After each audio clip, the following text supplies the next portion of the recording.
FT breaking news, Kristian Campbell has agreed to a long-term extension. He is a week into his big league career. It's 8 years. It guarantees him $60 million. There are club options for 2033 and 2034. This had been talked about over the last several days. Chris Cotillo was all over this story initially. I think Robert Murray was breaking it about 10 minutes ago, but AJ, Kristian Campbell is going to be the starting second baseman for the Red Sox for a long time. Actually, he's a great athlete and versatile enough to play the outfield at some point in his career if they need him to do that too. But this kid just looks like he's got a good head on his shoulders. He's oozing with potential. He's gotten so much better over the past year because he's really getting a lot of the tutelage from the Red Sox organization that's making a difference for him. There are a lot of good stories over the offseason about how he was able to change his swing and just maximize his ability. And I mean, we're seeing it. Now we're going to see it for probably the next decade in Boston. Good for him. Listen, always get your first one. He's still only 22 years old, so he'll be a free agent again, possibly at 30. I love this deal. This is what we talked about with the Jackson Merill, the Ronald Acuna deal. This deal could be huge for the Red Sox down the line, but it also gives Kristian Campbell security for the next 8 years, having a good idea where he's going to be and knows he's got money for the rest of his life. So way to go, Kristian Campbell. And listen, this dude's off to a great start. He's 6 for 16 with a homer already in his big league debut. He's playing second base great. I love what they're doing. They're giving him a chance, and he hits right-handed in Fenway, which I think is a big deal. They need this guy. He's there. He's going to be there for a long time. Good job, Kristian Campbell. And you know what? John Henry, you're smoking the cigar. You're sitting there in front of your fireplace. Don't be afraid to keep passing out money. I love this. I love it. I love it for him. I love it for Kristian. I love it for the organization and for the fans. Red Sox fans have somebody to get behind. A 6'3" second baseman. Not quite the Dustin Pedroia, but the makeup stuff that everybody's talking about. This guy hit 180 in spring training. So people are like, oh, don't get enamored with a great hot spring training. He didn't even do good in spring training. So for Red Sox fans, you got to think, man, all this stuff that Alex Cora, that Alex Bregman, that all the people that follow the Red Sox, Papelbon said it in the offseason, talk about just something different about this guy. And he's around other elite prospects his age. And there's still something that stands out above him. And now they got him for $60 million. Easy peasy. And I think he's a prime candidate for it. The guy just got drafted. He wasn't a first rounder, so he doesn't have, $1, $2, $3 million in the bank that he can just sit on. Now he's got 60 in the bank. Good for him. Good for the team. Baseball needs to do more of this, in my opinion. Yeah, this is where teams are missing the boat. We talked to Jim Bowden about this the other day, AJ. I'm surprised that some teams are not more aggressive on this front. Sometimes they're like, oh, we didn't even have a chance. I'm like, okay, are you sure? Did you throw a boatload of money at the player, or did you just have an initial combo with an agent? Like, send the official offer, let the agent send it to the player, and let them at 22 years old turn it down. I'm not saying for Campbell, but there are other players. I was picking on the Orioles, for example, with many of their young, I think, really good position players, and none of them signed long-term yet. I don't know why. This was the old Indians back in the day. I know they're the Guardians now. John Hart. But this is the John Hart. We're going to sign Manny, Tomey, all those guys, Sandy Alomar Jr., all those guys to those long deals, and they had a nice long run because they did it. Then the Braves did it, right? With Albies, Acuna, Olsen, Riley, Sean Murphy. They've signed all these guys to long-term extensions, and they've been good for a long time. If you find players that you think you can trust, now they don't always work out. I forget, what was the guy's name in Philly? Scott Kingery. Scott Kingery, right? They don't always work out, but if you have a pretty good idea, and the Scott Kingery deal is not breaking the Phillies either when he signed it, but if you have an idea that these guys have good makeup, they have the ability to do this, and they want to be in the situation. If you go to most of these guys at 22, if someone would have come to me at 22 years old and said, here's 8 years, $60 million, I would have said, I'll sign it in blood, right? I mean, come on. I mean, what do I do to get this deal? So I think teams are learning, and they need to pick the right guys. And usually when they do, they work out for both sides, but usually more for the team. Because how many times do you say, man, that player's really overpaid at this point? Not very often. It's usually, man, the Braves are saving how much on Acuna, Riley, and Albies? A lot. So that's where I think the value is. Yeah, free agency is where you can get burned. But with these extensions, it's few and far between that you look at them and go, wow, that completely bombed. That completely didn't work out. Your Kingery call is perfect. 6 years, $24 million. That is not a big deal for the Phillies. 6 years, 24? You caught him that early? It's not, and it doesn't work?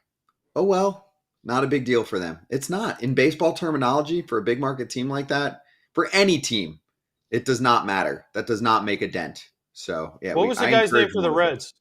There was one for the, was it Senzel? Wasn't he one too they signed? Didn't Senzel sign a deal when he first came? Or maybe I'm wrong on that, but I could be. I don't think No? Senzel did. I mean, Tabata did with the Pirates. Remember Yeah. him? Joey T. Yeah. Yeah. I mean, John Longo, I remember. Singleton, they went crazy. Remember, he's the famous story. Yeah, People but were he like, signed like "What?" 5 years, 5 million or something. He signed like No, he signed nothing. for 10, and then he Oh. flamed out in 5 seconds, and he got himself $10 million. Then he was in He abyss for also years and had came back he last had year. some he There had was off some the field. Yeah, other problems going on. But I mean, everyone looks at Rusney Castillo for the Red Sox, who was in AAA forever, but he was an international free agent from Cuba that they signed, right?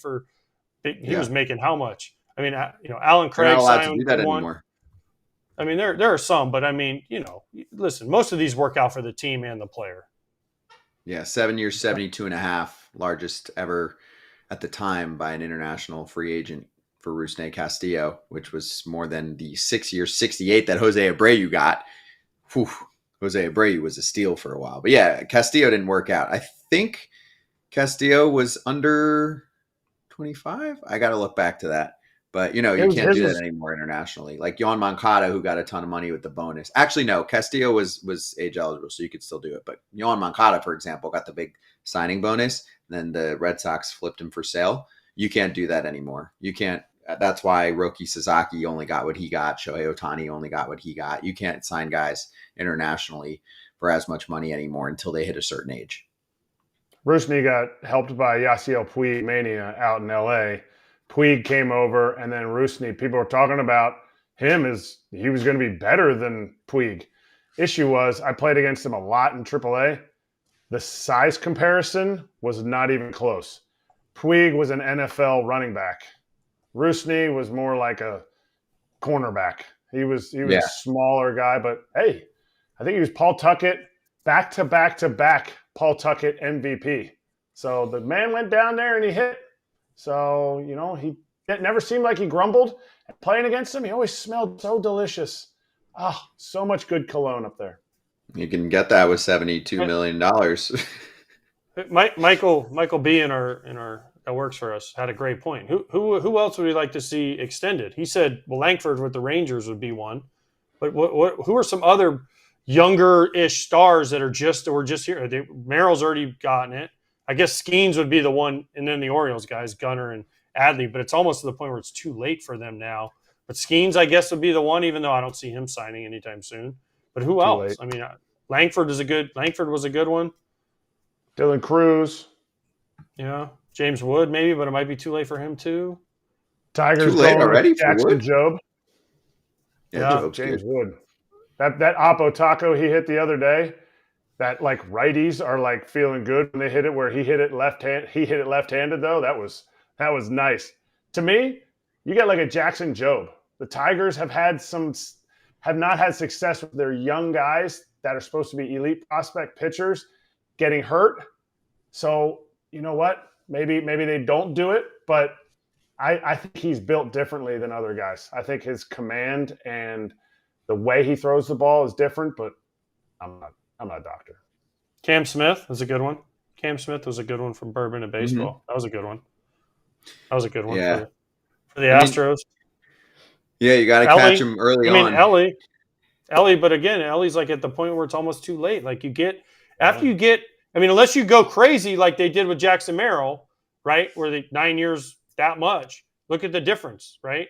Campbell got 8 years, 60, and he's in his first year. Merrill already has a year under their belt. He got 130. So once you get past that first year, if you don't lock these guys in, the number goes way up if they have a good year.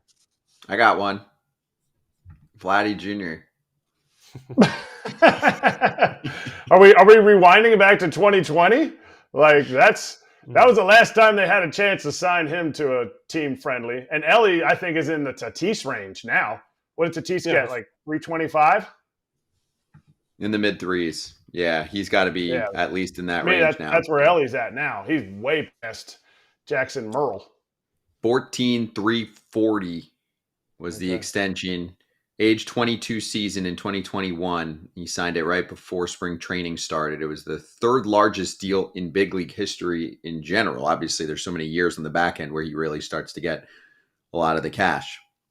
But yeah, I agree. I mean, that's where Ellie's at. Ellie's in his third season. Yeah. Mm-hmm. I don't know. In the mid. Let me look at your crinkled baseball card that you left in my house. Start. It hurts. He debuted 6/6/23. Let me make sure I can read that rightly. You're torpedoing his card. Scott, don't torpedo it. Look at this. Now it's a crooked bookmark. Are there onions in this camera? However, I have another one, Scott, right here. Same one. Thank you. Please take care of that.